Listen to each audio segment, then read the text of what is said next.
Los termómetros que utilizan líquido en vidrio son adecuados para muchas mediciones de temperatura, pero cuando se necesitan determinaciones muy exactas, surgen problemas. Estos materiales no se expanden uniformemente dentro de un intervalo muy amplio de temperaturas, cuando se calibran con los puntos de congelación y ebullición. Un termómetro de mercurio y otro de alcohol dan las mismas lecturas en esos puntos, pero debido a sus propiedades de expansión diferentes, los termómetros no ofrecen exactamente la misma lectura para temperaturas intermedias. Para mediciones más sensibles y para determinar con precisión temperaturas intermedias, se debe utilizar otro tipo de termómetro. Las discrepancias entre diversos tipos de termómetro son especialmente grandes cuando las temperaturas que se miden están lejos de los puntos de calibración. Aunque el termómetro de mercurio en vidrio es el más conocido y usado, no es tan preciso. Además, el mercurio se congela a aproximadamente menos 40 grados Celsius, lo que restringe el intervalo en que puede ser usado. Un termómetro muy exacto con un extenso rango de mediciones se puede construir utilizando las propiedades de un gas. Todos los gases sujetos a calentamiento se dilatan casi de la misma forma. Si la dilatación se evita manteniendo constante el volumen, la presión aumentará proporcionalmente con la temperatura. En un termómetro de gas, las lecturas de la temperatura son casi independientes de la sustancia usada en el termómetro. Un termómetro de gas a volumen constante se muestra. Su funcionamiento es la variación de presión según la temperatura de un volumen fijo de gas. El volumen del gas se mantiene constante al elevar o bajar el tubo del lado derecho del manómetro de manera que el mercurio en el tubo izquierdo coincida con la marca de referencia. Un aumento en la temperatura provoca un aumento proporcional en la presión del bulbo. La altura del mercurio en la columna de la derecha es entonces una medida de la temperatura del gas.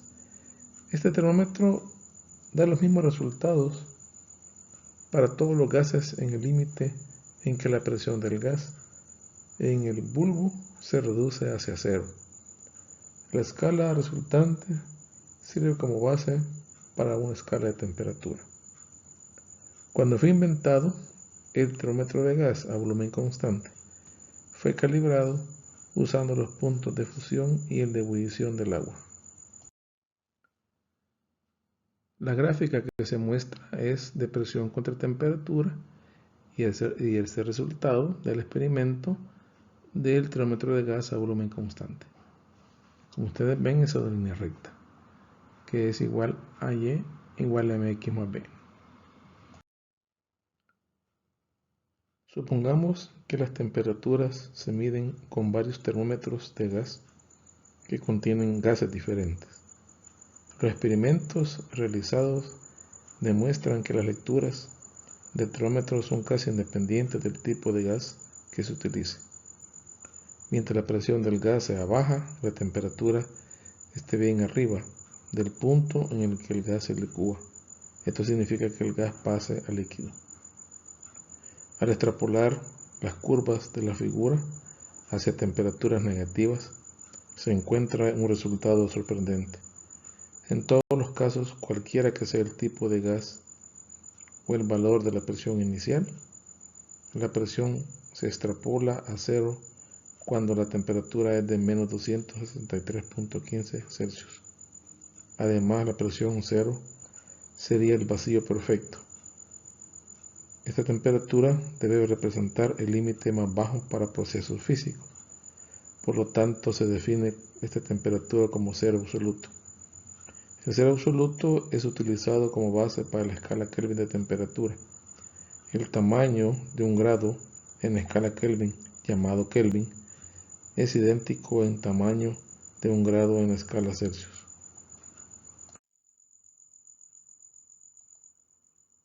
El punto triple es aquel en el cual coexisten en equilibrio el estado sólido, el estado líquido y el estado gaseoso de una sustancia. Se define con respecto a una temperatura y una presión de vapor. El punto triple del agua, por ejemplo, está a 273.16 Kelvin y a una presión de 0.006 atmósferas, que equivalen a 611.7 pascales. Esta temperatura, debido a que es súper constante, sirve para calibrar las escalas Kelvin y Celsius de los termómetros de mayor precisión. El agua tiene un inusual y complejo diagrama de fase. A altas temperaturas, incrementando la presión, primero se obtiene agua líquida y a continuación agua sólida. Por encima de los 109 pascales, que es un sexto del punto triple de la presión, se obtiene una forma cristalina de hielo. A temperaturas más bajas, en virtud de la compresión, el estado líquido deja de aparecer y el agua pasa directamente de sólido a gas.